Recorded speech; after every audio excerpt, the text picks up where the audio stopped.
የቅድመ ታሪክ የአብነትና ጀሌዎቹ እንደማለዘቢያ ቃሉን የተዋስኩት ከሰሜን ኢትዮጵያ ባላገር ነው። የቤጌ ምድርና ሰሜን ሰው የአፓ የኢትዮጵያ ሕዝብ አብዮታዊ ፓርቲ ለማለት የአባ ማለት ይቀለዋል። በቡድን ሆነን ሲያገኘን ደግሞ የአባዎች ይለናል። መጠሪያ ለካድሬውም ለሰራዊቱም በጅምላ የሚጠቀምበት ቢሆንም በተለይ ካስተዋለው የሰራዊቱ ባህል፣ አለባበስ፣ አነጋገርና አመጋገብ የተነሳ የአብነት የሚል መለያ ጨምሮበት ነበር። ልክ እንደ ሃይማኖት ክርስቲያንነት፣ ሙስሊምነት፣ ጴንጤነት፣ ዋቂ ፈታነት እንደማለት። ይህንን የኔን እሳቤ የሚጋሩ ሌሎች አቦች እንዳሉ አልጠራጠርም። ዶለዋቢነት ሰላሙ በላይ በሚል የብዕር ስም ለሕይወት ተረፈ ታወር ኢን ዘ ስካይ መጽሐፍ አስተያየት ባቀረቡበት ጽሑፋቸው ላይ ስለ የአብነት የሚከተለውን ይላሉ። በቅርብ የምንተዋወቅ ጓደኛሞች እየተሰባሰብን ማርክሲዝምን ማጥናት ከጀመርን ከረም ብለን ነበር። አንድ ቀን ተሰብስበን እንዳለ ከመካከላችን ከበላይ አካል ጋር የሚያገናኝ መስመር ኖሯል መሰለኝ አንድ ጓዳችን የስውር ድርጅት አባል መሆናችንን ነገረን። የዛን ዕለት መጋረጃው ተቀደደ። የተለየ ስሜት ተሰማን። እርስ በርሳችን የምንተያይበት አይኑ ወዲያው ተለወጠ። ጓደኝነታችን ፈረሰ። ጓዶች ሆነ። ያን ዕለት ወደ ቤቴ ስመለስ አረማመዴ የተቀየረ፣ ትልቅ ነገር ከትከሻዬ ወረደ። እየቆየ መንደሩ ውሻ ማስፈራራቱን አቆመ። ላሟ አትዋጋ፣ ቤተሰብ አያስፈራም፣ የመንደር ጎረምሳ ዋጋ የለው፣ መንግስት ገደል ይግባ፣ ንጉሱ ዛሬ ይውረዱ፣ ምክንያቱም እግዚአብሔር የለማ። ይሄን ማን ያለው? ኢህአፓ። እሱ ማን ነው? ማን ያውቃል? ለምንስ ይጠየቃል? በአጭር አነጋገር ነፃ ወጣን። ለመጀመሪያ ጊዜ በማህበረሰብ ውስጥ እንደ ሰው ተቆጠር። ኧረ እንዳውም ከረመና እንፈራም ጀምር። ለእኛ ኢህአፓ ሁሉንም ነገር የሆነው ለዚህ ነው። የኢህአፓ ፍቅራችን የሚመጣው ማንነታችን ከማረጋገጥ ኤግዚስተንሻል ምክንያት እንጂ ደርግ ፋሽስት ነው ወይስ ቦናፓርት የከተማ ትክክል ወይስ አይደለም ከሚሉ ትንተናዎች ተነስተን አይደለም። በኢህአፓ የተነሳ እንሞታለን፣ ካስፈለገም እንገላለን። የሆነው ይሄ ነው። ዛሬም ድረስ የኢህአፓ ፍቅራችን በውስጣችን ነዶ ያላለቀው ከማንነታችን ጋር ባለው የጠነከረ ትስስርና በጊዜው ስለ መጪው ዓለም በሰጠን ተስፋ ነው። በኢህአፓ የተስፋ ዓለም ውስጥ ሁሉም ነገር ውብ ነው። ችግር የሚባል አይታሰብም። ሰዎች አቅማቸውን ሰርተው የፈለጉትን ያህል ይወስዳሉ። የመደብ፣ የብሔር፣ የጾታ ጭቆና አይኖርም። የገጠርና የከተማ ልዩነት ይጠፋል። የአእምሮና ጉልበት ስራ የሚባል ልዩነት የለም። ዓለም አንድ ትሆናለች። የሰው ልጆች በፍቅርና በሰላም ዓለም አቀፋዊነትን ይዘምራሉ። ወደ ተስፋዋ ውብ ዓለም መድረሻው መንገዱ ኢህአፓ ብቻ ነው። ስለዚህም በኢህአፓ ድርድር የለም። የካድር ፎረም ኦገስት 22 2013 የጻፉት ነበር። እርግጠን ብዙዎቻችን ኢህአፓዎች እንዲህ ያለውን ሀሳብ የእኚህ ሰው ላይ ያደረባቸው እሳቸው ያልኳቸው ስላልገቡኝ ስላላወቅኳቸው ነው። እሳቸው ላይ ያደረው ሀሳብ አብዛኛው ኢህአፓ ይጋራዋል። እኔም በሆን የማይተካ ህይወታቸውን በጽናትና በፍጹም ቆራጥነት እናሸንፋለን እርግጠኝነት ወኔ አሳልፈው የሰጡ የትግል ጓዶችን ዓላማ ከግብ ለማድረስ ዱር የገባሁት ቦዳ የጣስኩት ራሴን በሞታቸው ከከበሩት ወገኖች ተርታ የማሰለፍ የሞቱለትን ፍትህ፣ ነፃነት፣ ዲሞክራሲና እኩልነት በደሜ ለማረጋገጥ ነበር። የአብነት ከፖለቲካ ምርጫነት የዘለለ የግፍጠኝነት፣ የቆራጥነት፣ የህዝብ ልጅነት፣ አይበገሬነትና ሐቀኛነት ሚዛንም እምነትም አምልኮትም ሆኖ መቀጠሉ በርካታ ማሳያዎች ቢኖሩትም የህይወትና ጽድቅ መንገድ የኔ ብቻ ነው፣ ከኔ በቀር እውነትም ስርየትም የለም የሚለውን የዛን ዘመን ፖለቲካ ባህልም በመቅረጽ የተባበረ ለትውልድም ያሸጋገረና እስከ ዘንድሮ የሚያስቀጥለ የፖለቲካ ባህላችን ጠባሳ ማሳያም እንደሆነ እረዳለሁ። ኢህአብነት ባጭሩ ከፖለቲካ ፓርቲ ቡድንነት ወደ ሃይማኖታዊ አምልኮነት የተቀየረ ባህሪ ሆኖ ነበር ብል እያጋነንኩ እንዳልሆነ መቼም ቋሚ ምስክሬ ነው። ኢህአፓ በኢትዮጵያ አድሎና ግፍ የበዛበት የመንግስት ስርዓት እንዲወገድ በሕይወት ኖረው ሳይሆን ላመኑበት መስዋዕት ሆነው በሞታቸውና በመቃብራቸው ላይ ፍትህ፣ ነፃነት፣ ዴሞክራሲና እኩልነት እንዲያብብ እየዘመሩ የወደቁ ለህዝቦች ነፃነት ሲሉ መከራንና ስቃይን በደስታና በፍቅር የተቀበሉ እጅግ ብዙ ኢትዮጵያውያን ከሰሜን እስከ ደቡብ ከምስራቅ እስከ ምዕራብ የአገሪቱ ጫፍ ሳይቀር የደሙለት ፓርቲ ነበር። እንደ እውነቱ ከሆነ ብዙዎች የኔ ሞዴሎች የተማመንኩባቸውንና የጠበቅኩትን የጀግንነት መስዋዕትነት ተቀብለው ነበር ያለፉት። ጥፍራቸው እየተነቀለ ውስጥ እግራቸው እየተተለተለ አይናቸው እየተጓጎጠ እንደ ከብት ተለጎመው ሲገረፉ በፈላ ዘይት ሲጠበሱ ኢህአፓ ያሸንፋል፣ ሰፊው ህዝብ ያሸንፋል፣ ፋሽስቶች ይወድማሉ እንዳሉ ነበር ህይወታቸውን የገበሩት። እሰይ እንኳን እነሱ የሞቱበትን ዓላማና የወደቁለትን አርማ አንስቼ ለመዋደቅ ጫካ ገባሁ ብያለሁ እላለሁ። እውነትን ብለው ላመኑበትና ለቆሙለት ሀቅ የነበራቸውን አይለወጥ የቁርጠኝነት አንጎሌን ሲያናውጠው ልክ ሰላሙ በላይ እንዳሉት እኔንም ልክ ኢህአፓ መሆን ይሄን ነበር ስሜት የሰጠኝ። ለኔ በኢህአፓነትና በፖለቲካ ፓርቲው ኢህአፓ መካከል ያለውን አንድነትና ልዩነት በቅጡ ከተረዳን ጅልጅሉን ትተን ለባህላዊውና አምልኮታዊው ኢህአፓነት የሚገባውን ክብርና ፍቅር በመስጠት ባህሉ የፈጠረውን ጠንካራ እምነት ለመጪው ትውልድ መለባየምነት ማውረስ ጥቅም እንጂ ጉዳት ያለው አይመስለኝም።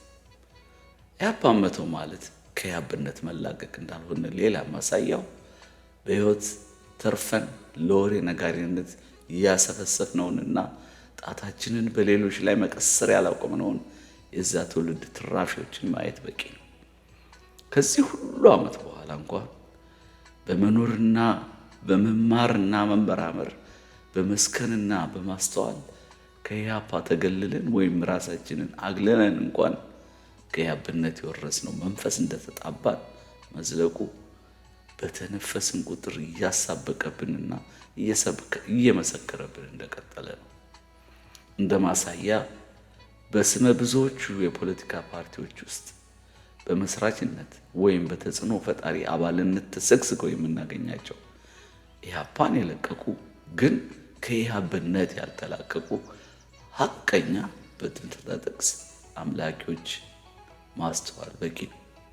ከአንድ ባህር የተቀዳ በሚመስል የፖለቲካ ስልትና ባህል ሲደነክሩ የምናገኛቸው እነዚህ ፓርቲዎች ለተመሳሳይነታቸው ምክንያት በኢህአፓና መሰሎቹ የተተከለው ከ50 ዓመት ያልበለጠው የፓርቲ ፖለቲካ ባህላችን ያሳደረባቸው ተጽዕኖ የዋዛ ለመሆኑን አመላካች ነው።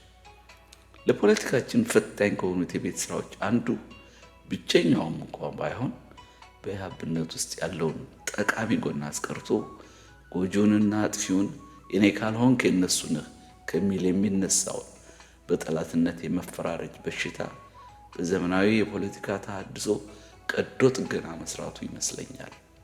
ስለ ፖለቲካ ባህል ለውጥ አስፈላጊነት የምናወራ ከሆነ የባህሉን ምንጭ ለይቶ ማወቅ ለመፍትሄው መቅረብ የመጀመሪያ እርምጃ ነው።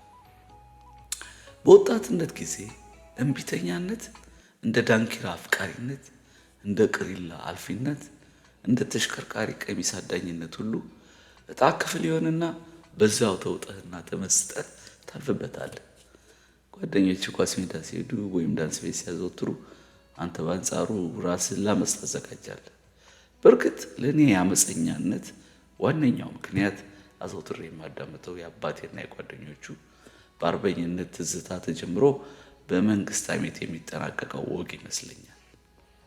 አርበኛው አባቴ ከአርበኝነት መልስ ወደ ትውልድ ቀየው ሳሪ ጊዮርጊስ በመመለስ ፈንታ ሲሆን ለንጉሱ አለዚያም ለአልጋ ወራሹ የጌታ አድራለሁ ብሎ አዲስ አበባ ቢገባም በቤተ መንግስቱም ሆነ በአገር ግዛቱ ዙሪያ ከተኮለኮሉ አሸርጋጅና አደግዳጊ የሚሹ ጉቦኛ ባለስልጣናትና መኳንንት ጋር መግባባት ባለመቻሉ ከሹመትና ማዕረግ እድገት ሲነፈገው ኖሯል።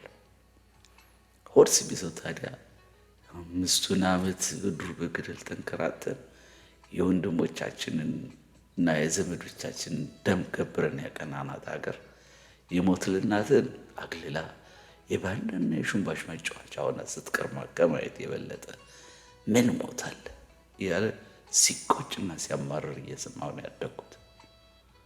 ዘወትር እሑድ እሑድ የአባቴን ባላኮፋዳ ዳዊትና የጸሎት መጽሐፍ አንግቼ ቅዳሴ ከመጀመሩ ጥቂት ቀደም አድርጎ ደሴ መርቆሬዎስ ቤተ ክርስቲያን ተከትየው እሄዳለሁ። ከቤተ ክርስቲያን ውሏችን የምመርጠውና የምቻኮለው ቅዳሴውና ጸሎቱ በቶሎ ተጠናቆ ጥቋቁር የሱፍ ካፖርት አድርገው እየተጀነኑ በኩራትና በትልቅነት ግርማ ሞገስ አቅፈው የሚስሙኝን የአባቴን ወዳጆች ማግኘትና የሚያወሩትን ለማዳመጥ ነበር።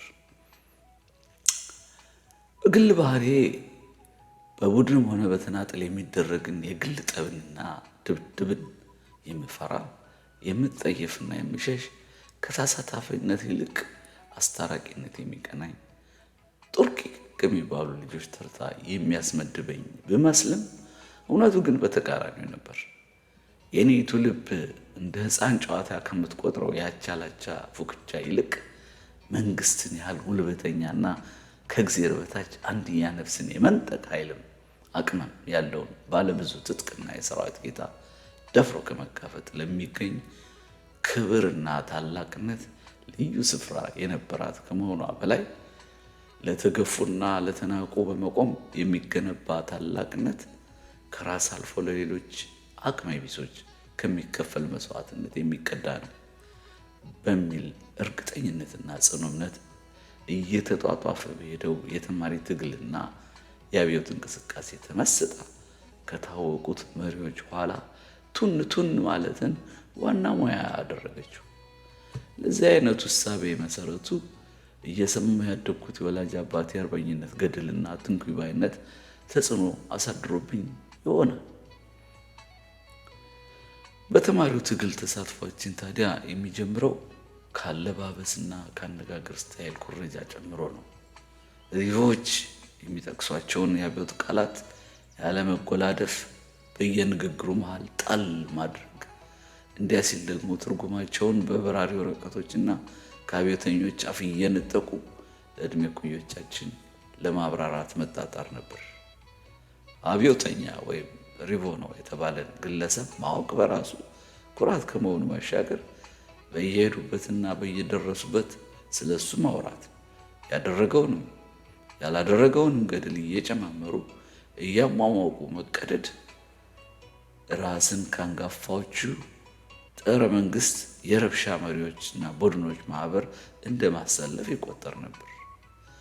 የፖለቲካ ጅማሬ በማርክሲስታዊ ርዕዮተ ዓለም ስብከት ታጥቦ እስኪጠራ ድረስ መንፈሳዊና ሃይማኖታዊ ቅኝቱ የበዛበት ነበር።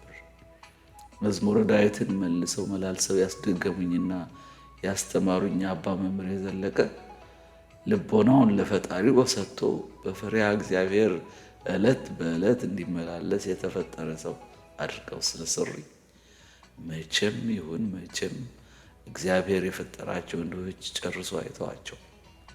ጽዋው ሞልቶ ሲፈስ ክንዱን በገዢዎች ላይ አንስቶ ድሆቹን ይታደጋል ብዬ አጥብቄ ያምን ነበርና በማናቸውም የሰርክ ጸሎቴ ውስጥ ስለ ጭቁን ሕዝብ ለሚታገሉ አብዮተኞች እንዲረዳቸው ልቦናቸውንም ወደ እሱ እንዲመልስ በረከቱን እንዲያሳርፍባቸው ጨምሬ እጸልይ ነበር።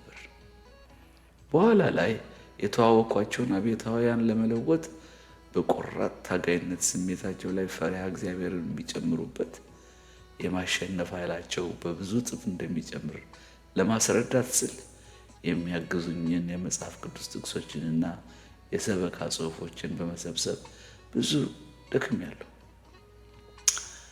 ምን ያደርጋል፣ ቁስ አካል ከህሊና በፊት የቀደመ ያለና እስከ ወዲያኛው የሚኖር ነው በሚለው አስተምህሮ ከነፍስ የስጋን መንገድ እንደ ሕይወት ጎዳና ስመርጥ የሃይማኖቱ አስተምህሮ ያወረሰኝን እና እናቴ በለጋ አእምሮ ያሰረጸችውን ትህትና፣ ማስተዋል፣ ፈሪሃ እግዚአብሔርና የመሳሰሉት የጽድቅ መንገዶችን ሁሉ ለባርነት ያመቻቹን ጀርባችንን ለሸክም ያዘጋጁ መሳሪያዎች ናቸው በሚለው እሳቤ ተክቼ ወደ መጸየፍና መካድ አመራሁ።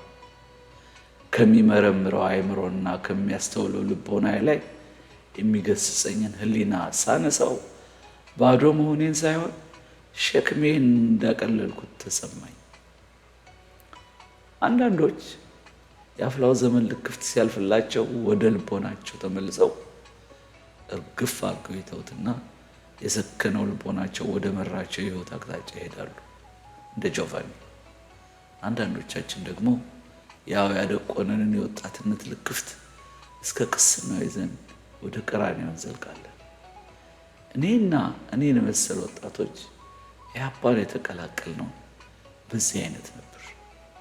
የተማሪው ንቅናቄ የሚባለው የወሸየነት አድቬንቸር ሙቀት ይዞን እንደወጣ እሱ በውስጣችን አቆጥቁጦና አድጎ እስከ ሞት የሚያደርሰን ጎዳና መርጠን ተረማመድንበት። ከተማሪ ረብሻ ወደ ኢህአብነት የተሸጋገርኩት ግፍን ከመጥላት ለውጥን ከመሻትና መመኘት በስተቀር እንደ ስካር ሲያንዠባረረኝ ስለነበረው ጉዳይ እዚህ ግባ የሚባል እውቀት አልነበረኝም። መንግስት የመጨቆኛ መሳሪያ ነው በሚለው አሉታዊ ባህሪው ከተቃኘው እውቀቴ በዘለለ መንግስት ስለሚባለው ግዙፍ ተቋም፣ ስለ መንግስታዊነትና የተቋሙ አስፈላጊነት፣ እንዴት እንደሚሰራና እንዴት እንደሚለወጥ፣ ሲለወጥ ደግሞ ምን ሊከሰት እንደሚችል፣ ምን አይነት የመንግስትና የፖለቲካ ለውጥ ወዘተ ስለሚሉት ዝርዝር ጉዳዮች አልጠየቅኩም፣ ልጠይቅም አልፈለኩም፣ ወይም መጠየቅ እንደነበረበት አልገባኝም። ጊዜው ለእኔና አምሳዮቼ ያቀረበልን ምርጫ አይነታው የበዛ ቢሆንም እንኳን ከብዛው መሃል እንደየአቅላችንና ዝንባሌያችን በመረጥነውና በተመቸን ጎዳና ተጓዝን እንጂ በአንድ ሳይድ ብቻ አልፈሰስንም፣ ወይም ሁላችንም አብዮተኛነትን ብቻ አልመረጥንም ለማለት ነው። ለምሳሌ ነፍሳቸውን ይማርና አብሮ አደጎቼ እነ ጆቫኒ ፓውሎ፣ እነ ደመቀ ኢማምና ታደሰ ዮሴፍ የሄዱት በሌላ ጎዳና ነበር። አብሮ አደጌ ጆቫኒ ፓውሎና እኔ በተማሪ ረብሻ ጊዜ ተንጋግተውና ተሽቀዳድመው ክፍሉን በርግደው በመውጣት አንደኛ ከሚባሉት መሃል ብንሆንም ከክፍል ከወጣም በኋላ ግን ጆቫኒ ወደሚወደው ኳስ ሜዳ ወይም ጆተኒ ቤት ለመሄድ ሲሯሯጥ፣ እኔ በአንጻሩ ረብሻውን ከቀሰቀሱትና ሰልፍ ከሚወጡት ጋር ተቀላቅዬ መጮህን ነበር የመመርጠው። በስተመጨረሻም ጆቫኒ የተጓዘው ከኔ በተቃራኒ መንገድ ሆኖ አረፈው። አብዮቱ በፈነዳበት ጊዜ የጊዮርጊስ ሰፈር ፍንዳታ ሆኖ አዲስ አበባን ከሚያተራምሱት ራሳቸውን የቻይና፣ የፍልስጤም፣ አራፋት ወዘተ እያሉ ከሚጠሩ የጋንጎች ቡድን አንዱ ውስጥ ተቀላቅሎ ከቆየ በኋላ አብዮቱ ሲያመርና በወጣቱ ላይ የደርግ በትር ሲበረታ ወታደርነት ተቀጥሮ ሄዶ ኤርትራ ዘምቶ በዚያው ሳይመለስ ቀረ። ለመጨረሻ ጊዜ ያገኘሁት በ1968 ዓ.ም መጨረሻ ላይ ወታደራዊ ስልጠናውን ጨርሶ ወደ ዘመቻ ከመሄዱ አንድ ቀን በፊት ነበር። ከጊዮርጊስ ቤተክርስቲያን እልፍ ብሎ መስፍናረር መንገድ ላይ ከሸዋዳ በጎን የነበረች አንዲት ሻይ ቤት ይዞኝ ገብቶ ቁርስ እየበላን ተጫወትን። የለበሰው አረንጓዴ ፋቲግ እጅግ አምሮበት ነበር። የአየር ወለድ ቀይ ቆቡን በግራ ትከሻው በኩል ካለው የማዕረግ መለጠፊያ ምላስ ውስጥ ሻጥ አርጓታል። ወታደራዊ ስልጠና ይሁን ምቾቱ ከአበሻዊ ከለሩ ዘልቆ ክልስነቱን አጉልቶ አውጥቶት ስለነበር ሁለመናው የፈረንጅ አርሚ ነበር የሚመስለው። መቼም መሰለኝ ለኔ ያኔ ወደ ዘመቻ እየሄደ መሆኑን ሲነግረኝ የተረበሸና ባልተረጋጋ ስሜት ውስጥ እንደነበር ያለ እረፍት በሚግበዘበዙት አይኖቹ መገመት ይቻል ነበር። ያቺ ጠዋት የመጨረሻዋ ቁርሳችን ነበረች። ጆቫኒን ከዚያ በኋላ ተረት ተረት ሆኖ ቀረ። ሞተ የሚለውን መርዶ እንጂ የት ወድቆ እንደቀረ እናቱ እማማ ባሊላ መሆኑ እህቱ ሜሪ አያውቁ። ጆቫኒ ፈቅዶም ይሁን በሁኔታ ተስገዳጅነት የተቀላቀለው ወታደርነት እኔን ግን አላጓጓኝም ወይም አልመሰለኝም ነበርና ከዚያ ይልቅ ሽፍትነትን መርጬ ከጆቫኒ በተቃራኒ ቦታ ተሰልፌ ስዋጋ ነበር የኖርኩት። በ1973 ዓ.ም ከሽፍትነትና ስደት ተመልሼ ያቋረጥኩትን የሁለተኛ ደረጃ ትምህርቴን ጀምሬ ሳለ መስፍን አራር መንገድ ኒውዌራ ትምህርት ቤት አካባቢ ከነበረው የእህቱ ሜሪ ፓውሎ ቤት ሄድኩኝ። በሩን የከፈቱልኝ እናቱ እማማ ባሊላ ነበሩ። ከገመትኩት በላይ ከጠበቅኩት በላይ አርጅተዋል። ጥጥ መስሎ የሸበተውን ዞማ ፀጉራቸውን ለሁለት ከፍለው ጉንጉን ሰርተው ለቀውታል። ከቁመቱ በስተቀር ብን ብሎ መሳሳቱ ያስታውቃል። የሜሪ ቤት ሲከፈት ከተጎሳቆለውና መደገፊያው በላብ ከጠቆረው አሮጌ ሰፋ የሚወጣው ትንፋገን የኋሊት ይገፈትራል።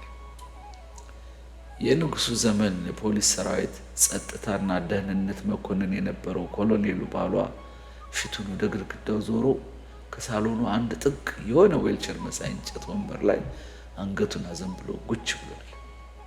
በደም ብዛት የተነሳ ፓራላይዝ ሆኖ ነው አሉ። ከቤት አይወጣም። ዞር ብሎ እንኳን ማንነቴን ለማየት አልሞከረም። ፍልቅልቋ ሜሪ ፓውሎ በመምጣቴ ደስተኛ መሆኗን በፈገግታ ልትገጥልኝ ብትጣጣርም የነበረችበት ድባቴ በመለገሙ ሳቋ ከዳመና ተጋፍታ እንደወጣች ፀሐይ ጭጋጋማ ነበር። የጆቫኒን የሞት መርዶ የሰማሁት እንዲህ ካለ በአብዮቱ ፍሬ ሁለመናውን ተነጥቆ ከተሰባበረ ቤተሰብ አንደበት ነበር። ከልቤ እጅግ አድርጌ ያዘንኩ። የተደበተው የቤተሰቡ ስሜት እኔንም ሲያኮማትረኝ ተሰማኝና በሽታቸው ጨርሶ ሳይጋባብኝ ፈጥኖ መውጣት መረጥኩ። የጆቫኒን የሞት መርዶ ሰምቼ እንደወጣሁ ስለ ዕጣ ክፍልና የህይወት ምርጫ የሚሉት ነገር አሰብኩ። አሟሟቱ እንደ ሁልጊዜው በነገ ተረኛ ሟች የቅርብ ሰዎቹ እኮ አነጋጋሪ ሆኖ ይቀጥላል። በመሰለኝ ተጀምሮ በይሆናል የሚደመደመው ባለ ብዙ ምክንያትና መልስ ሆኖ እስከ ወዲያኛው መቀጠሉ አይቀሬ ነው።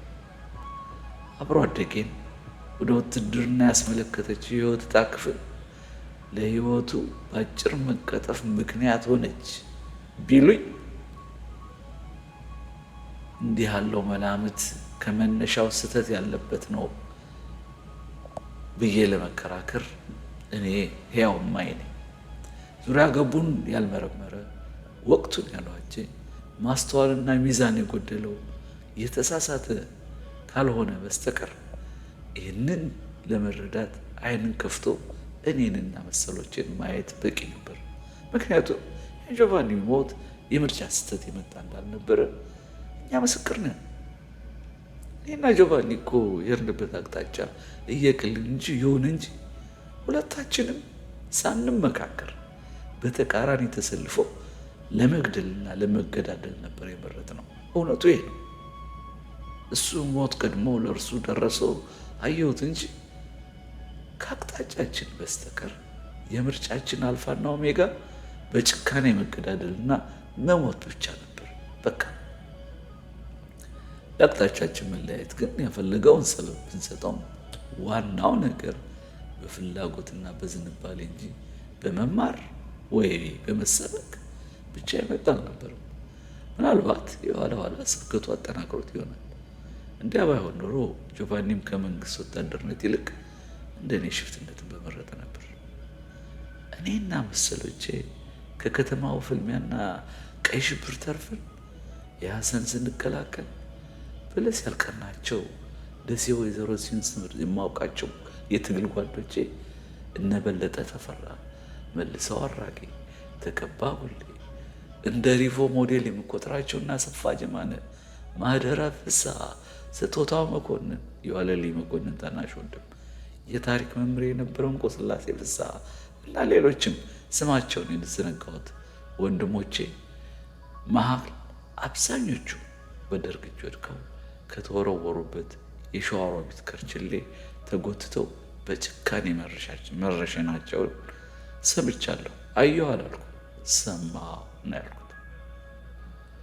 ምክንያቱም ከዚያ በኋላ የት ይኑሩ የት ይግቡ የሰማሁት ያገኘሁት ወሬ ስለሌለ፣ በእርግጥ አመረረን የተዋጋ ነው ደርግ ጀሌዎቹ፣ ግልገሎቹ፣ አናርኪስቶቹ የሚል ተቀጽላ ቢለጥፍብንም እኛ ጀሌዎቹ ግልገል ያባዎች ከአርአያዎቻችን የቀዳነው ሞትን የመጋፈጥ ልክፍት ነበርና ልክፍቱ አፈር ላይ እንደተጣለ የገብስ ፍሬ በውስጣችን በስብሶ ቋቁሎ አቆጥቁጦ ቡቃያ ሆኖ ዘልቆ ወጣና ከከተማ እስከ በረሃ እየነዳን ሞት ሆነን ሞትን እያሳደድን ዘለቅን በድንገቴ እስከንባነን። ዛሬ ላይ ቆሜ የተበደሉ ሕዝቦች ከጭቆና ነፃ ለማውጣት በማሰብ ያለ ስስት ሞትን በመጋፈጥ ተተኪ የሌላትን ነፍሴን ለመስጠት ባልበስልና ባልጠራ ማህበረሰባዊ ታሪክ ልምድና እውቀት ጀርጅሬ የገባሁበት በቅዠት የተሞላ የመጠፋፋት ፖለቲካ ትግል ጉዞ አፍላ የልጅነትና ወጣትነት ጊዜን ቅርጥፍ አድርጎ ከመብላቱ በላይ አገሬን የከተተበትን የጥፋት ቅርቃር ስመለከት ያደረብኝ የበደለኛነትና ጸጸት በጠበልም በዘምዘም ውሃም የሚጠራው ነው አላገኘሁትም። በዚህም የተነሳ በገባኝ መጠን ማስታወስ የቻልኩትን ትናንት ዛሬ ላይ ላሉ ነገ ለሚመጡና ለሚደርሱበት እንደኔ በሕይወት ተርፈው የሚሉት ላላቸውና እስካሁን ምንም ላልተነፈሱ የኔ ቢጤዎች በዚያ ዘመን ኖረው ይህኛውን የታሪካችንን ገጽታ ሳያስተውሉት ወይም ሳይገባቸው ለዘለሉት የፖለቲካ ጨዋ ማይማን ኢትዮጵያውያን መለበሚያነት መክተቡን መርጫለሁ። በኢህአብነት ሕይወት የኖርን ኢህአፓ አላልኩም፣ በኢህአብነት ሕይወት የኖርን ያለፍንበትን ስንተርክ ልዩ ልዩ ሆኖ ቢገኝ የተጨለፈበትን ምንጭ ብዛት ከማመላከቱ ባሻገር ሐቁን አይሽረው። ከስሙና ከጅምላ ግብሩ በስተቀር አፈጻጸማችንና አካሄዳችን ቢለያይ የሁላችንም ወጣት ፖለቲከኞች አጀማመርና የስበት አቅጣጫ የተለያየ እንደ አካባቢያችን እንደ ሰባኪዎቻችንና አጥማቂዎቻችን ዥንጉርጉርነት አልፎ ተርፎም የህብውነት ባህሪው ሲታከልበት የስልጡጥነት የጎደለው ወይም ያልተበጀለት መስሎ ቢታይ የሚጠበቅ ነውና እንደ ልማዳችን እንድትይዙልን አደራ እላለሁ። የምተርከው የግሌንና የተመጠነችውን ያለፍኩባትን ገጽ ለማሳየት እንጂ የኢህአፓን ሙሉ ታሪክን ለመጻፍ እንዳልሆነም ደግሞ ይታወቅ። በእውቀት የዘለኩት በጥልቁ የተረዳሁት መስሎኝ በድፍረት ያንቦጫረኩትን አምናና ካቻምና በአዝጋሚ ሂደት የደረስኩበትንና የገባኝን ያክል ለማካፈል እንጂ እስከ ዘንድሮም ገና በቅጡ ተረድቼ ያልጨረስኩ ተስተማሪ መሆኔን አንባቢ እንዲገነዘብልኝ በትህትና እየጠየቁ ከሆነውና ከተኳኳን ነው እልፍ መሃል አጮልቄ በማየት የመነጫጨርኩት ዋይታዬ ቢያከራክርም ቢያነጋግርም ዓላማው ይኸው መሆኑን ተረድተው ግራ ቀኝ ተሟጋቾች እንደኛው ዘመን ድርቅና እኔ ያልኩት ካልሆነ ሳይሉ በማስተዋልና በእውቀት እየነቀሱ ቢያበጃጁት ደስታዬ ወደር የለው። ሕጸጼንና ጉድፌን በማጥራት እንዳነጡኝ ቆጥረዋለሁና የመዳንና የስሬት አንዱ መንገድም ይኸው ነው።